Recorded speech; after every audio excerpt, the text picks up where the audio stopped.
it? How do you keep your mind sharp and your body ready while at the same time kind of toning things down? This way, you're 100% come fight night. I mean, it's in the preparation. It's been, I've been locked in as far as what my nutrition is, recovery, and all of that stuff. So right now it's just cooling down.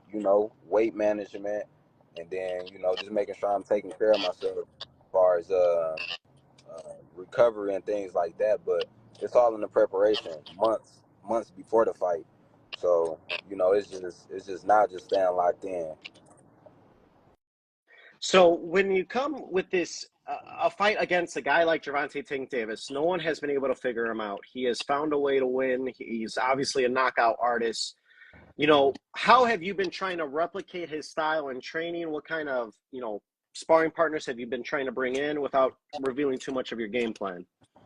I got different looks. I got different type of southpaws. I got strong southpaws you know who shoot shots.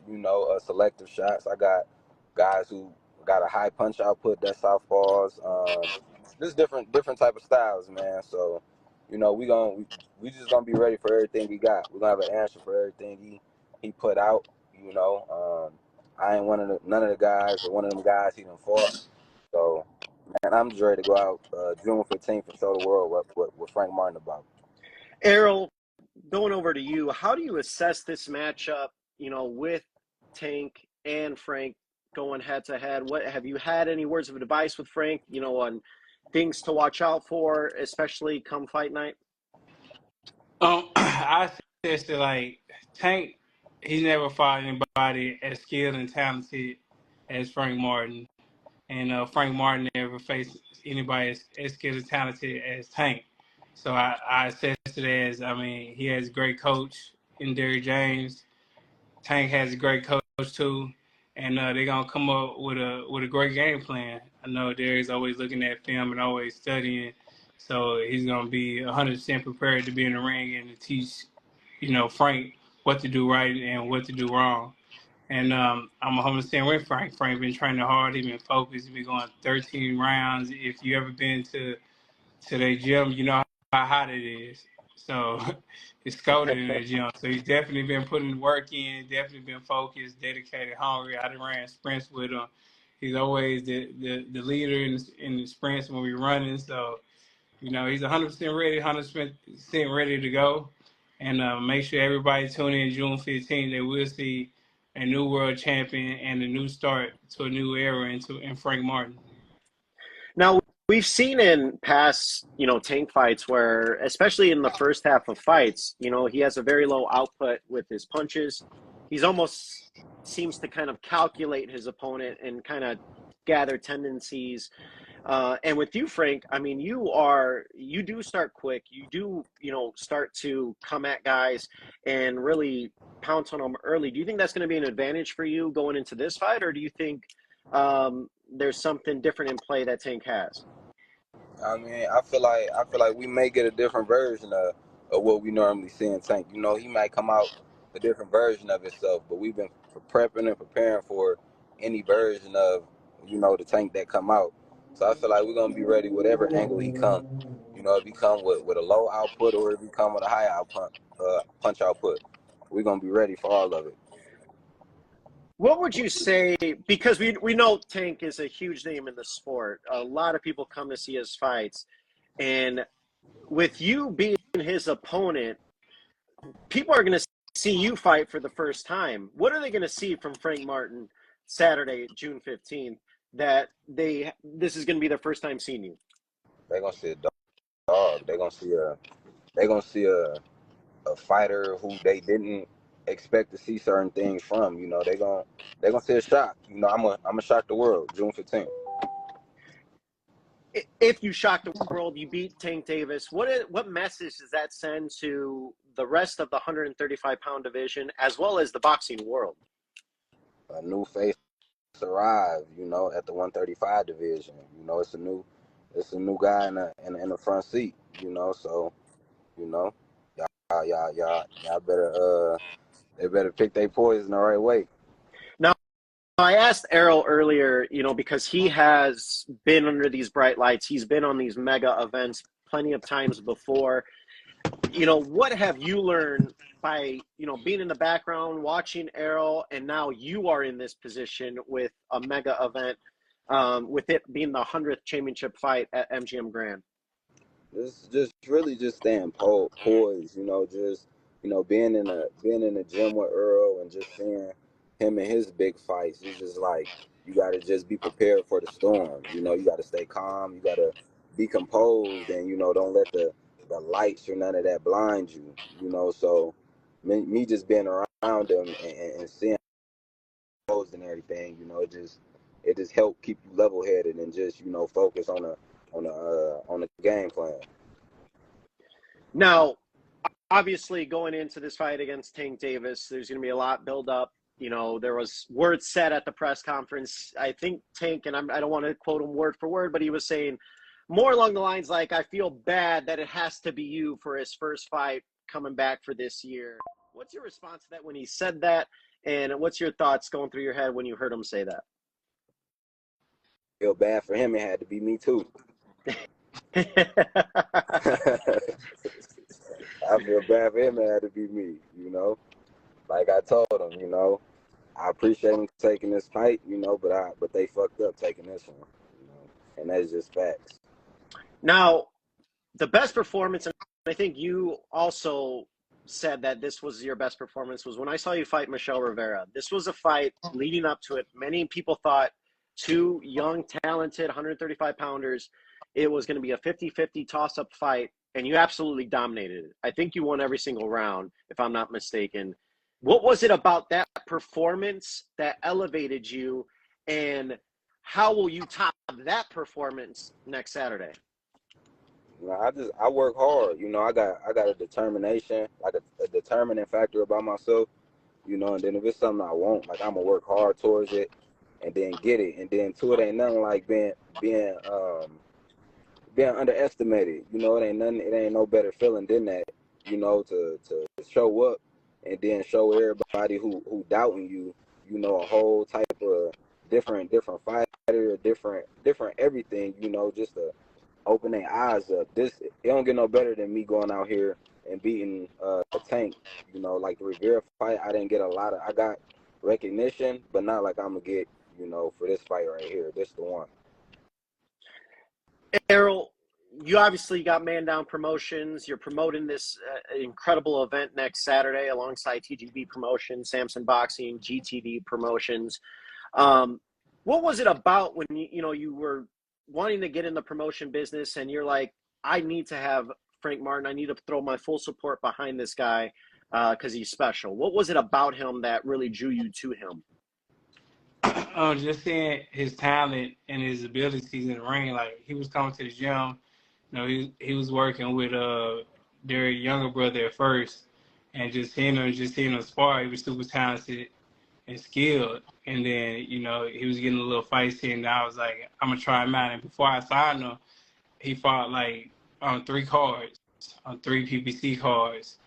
And then he basically, watched him. And I was like, yeah. I said, yeah, I'm going to sign him because they was telling me, like, you better sign him because he fighting on TV and you ain't got a sign yet. He was beating you through. A lot of people going to try to get to him. So I was like, yeah, I got to hurry up and get him. And then when I started out, he just got the ball rolling. He was just beating fighters and just dominating everybody. And he fought Michel Rivera and showed everybody, he's at the top level because, everybody was calling him as, I guess he looked like Ali and fought like Ali. So everybody's calling him as like, the future. And then once he dominated him, on PEDs, dudes on PEDs too. Once he dominated him, I was like, yeah, we gotta get him when we won the big dog. So, it was definitely a journey, but he's here now. He here now. I feel like he is the best at 135 pounds, and he's gonna prove it against the best at 135 pounds, and that's the big dog, Tank Davis. Now, Frank, do you believe that you and Tank are 1 and 2 or 1A and 1B at the 135-pound division. Do you think this fight right here is to find out who the best at that 135-pound mark is?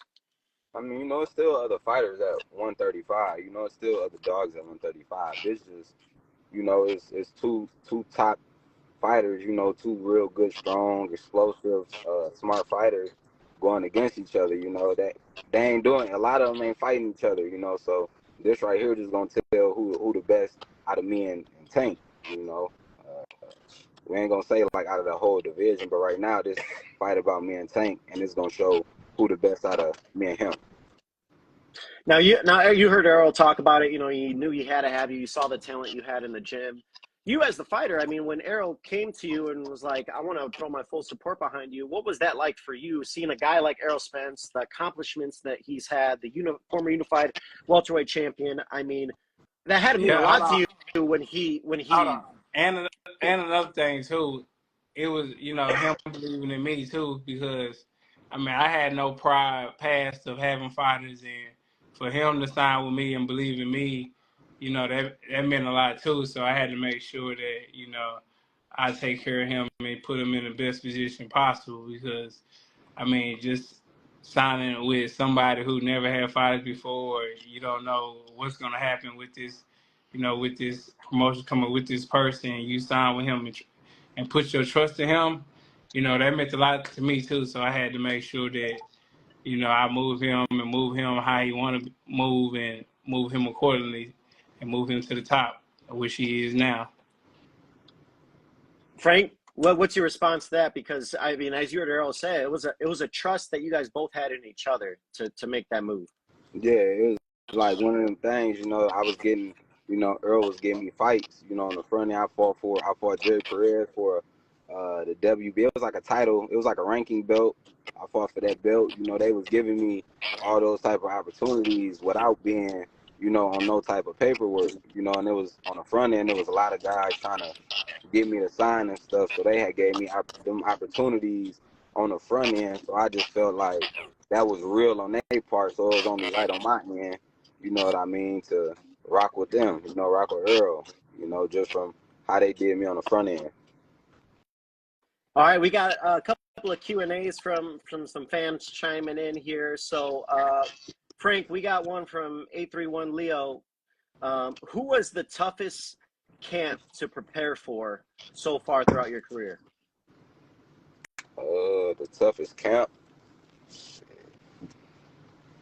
Really, camp ain't really tough unless you make camp tough. You know what I mean? Like far as focus and all that. But I would say my last fight was probably a tough camp for me, just because I wasn't all the way as focused as I needed to be. We got another one coming on from Migo Bucks. He said, Frank, do you plan on moving up to 140 anytime soon? We see a lot of guys right now moving up to 140.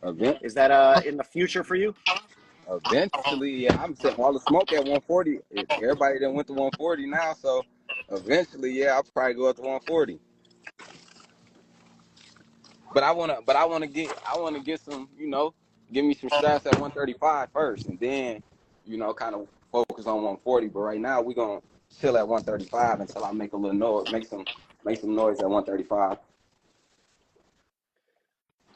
We got another question from Mr. AOB. Would Frank, would you fight Shakur if you win Saturday? Yeah. I'll fight anybody at 135. Shit, when he wins, it's got to be a rematch. So Shakur got to wait. Okay, so Frank, if you win, there potentially could be a rematch between you and Tank. Yeah, it's a rematch for sure. Okay. All right, so you heard it here first, right here on PBC Q&A. Frank Martin, Tank Davis, Saturday, June 15th. Frank, you know, I know you're winding down camp. You're trying to get things in order mentally. You're focused. Prediction Saturday, what do you see happening on the 100th championship fight night from the historic MGM Grand Garden Arena? I just see me coming out victorious, you know. Just me going out there being me, being who I am, not letting, you know, Tank frantics, none of his little distractions that he try to throw fighters off with. not letting none of them get to me, and just going out there and being who I am. I'm gonna come out with my hand raised. Errol, same question to you. This is your guy. You've supported him since the beginning. He's supported you since the beginning. How do you see it playing out next Saturday? Shit, I see him getting his hand raised. I mean, I feel like he's the most skilled, talented fighter that Tank ever fought. Like, it's one of those he can't take those early rounds off and feel like he's gonna come in the 7, 8 round and hope for a knockout. I feel like Frank gonna dominate him first through 12th round and win a fight. I mean, Tank gonna put up a fight. He's a great fighter, but I feel like Frank definitely gonna take it. I feel like he's the best fighter he's fought. He's gonna see the speed. He's gonna see the strength. He's gonna see the power that Frank brings to the table come fight night. All right, we got a few more questions from fans. They want to chime in while they got you here on the live, guys. So we got another one from MMG where he is saying, this is for Errol. Errol, are we going to see you fight this year? Yeah, man. Yeah, man. Yeah, I'm definitely gonna get in this year. Probably October, November. And we got another one from DJ Reacts. Frank, would you fight Pitbull Cruz or Devin Haney in the future? Yeah, all those potential fights that can happen. But right now, man, I'm trying to stay focused on the guy I got in front of me. I want to focus just on talking myself ahead. I want to just focus on Tank right now. We got another one from Justin Nellos. Did you get a rehydration limit for this fight? I know there's been talk about it. And how has the weight cutting been leading up to this fight? Oh, no, we good. We good. We ain't got no hydration or nothing like that. Weight gonna be good. It's on. What does it mean to you, Frank? What does it mean to you? Starting out in boxing, and now to be one of the marquee names that is headlining a historic venue like MGM Grand Garden that has seen so many championship fights, and it's the 100th championship fight night that you are a part of. Man, it mean everything. Like this a fight that out of all the fights and stuff that I done got, like sometimes as fighters and you knowing where you want to be or where you're trying to get to, it's kind of like you don't never sit back and really cherish like your accomplishments or really like give yourself credit on the things that you have accomplished. You don't really sit back and really like be like, dang, I accomplished this. So like with this fight, I just feel like this one of them ones that all the hard work, the late night grinds and all that stuff, me coming out with the win, man, it's like I done did it. I'm here. It don't get no better than this right here. How have you been able to navigate, being in such a mega event like this with friends and family? I'm sure it happens to every fighter, especially when you start to get thrust into that big spotlight. They're hitting you up for tickets, they're hitting you up for rooms, things like that. How do you handle all of that while you're trying to stay 100% focused on Tank? I don't. I let my people handle that. I can just focus, because it's a distraction. You don't try to let, people handle that ticket. So I don't really got to focus.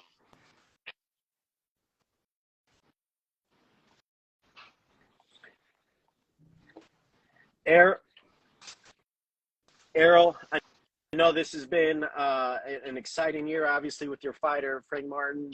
You have any news you want to share with us about what you're in your future plans, or is we still got to wait to hear from you?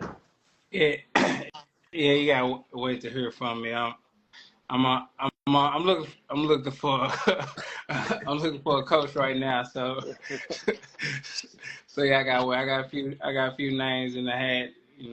I'm out, working with people and trying to see who I mesh with.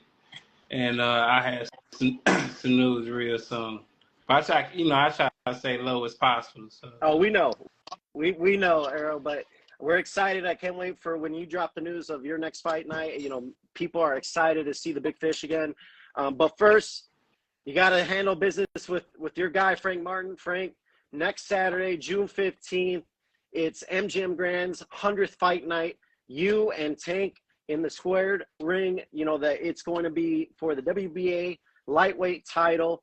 We cannot wait. Tickets are still available, AXS.com. You do want to be in there. There's nothing like being in Vegas for a fight night, especially a fight night that's going to be of this magnitude with David Benavidez also on this card as well, who is one of the best fighters in the world as well. So it's going to be a tremendous show. Frank, any last words for your fans out there? No, man. I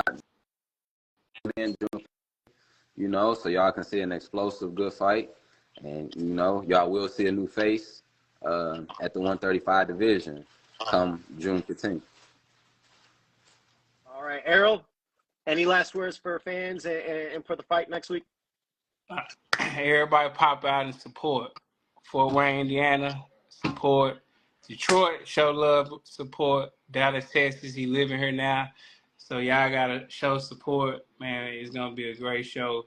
I'm looking for my boy to put on a great performance and show everybody why he is the best 135-pounder in boxing. All right, guys. Thank you for joining us.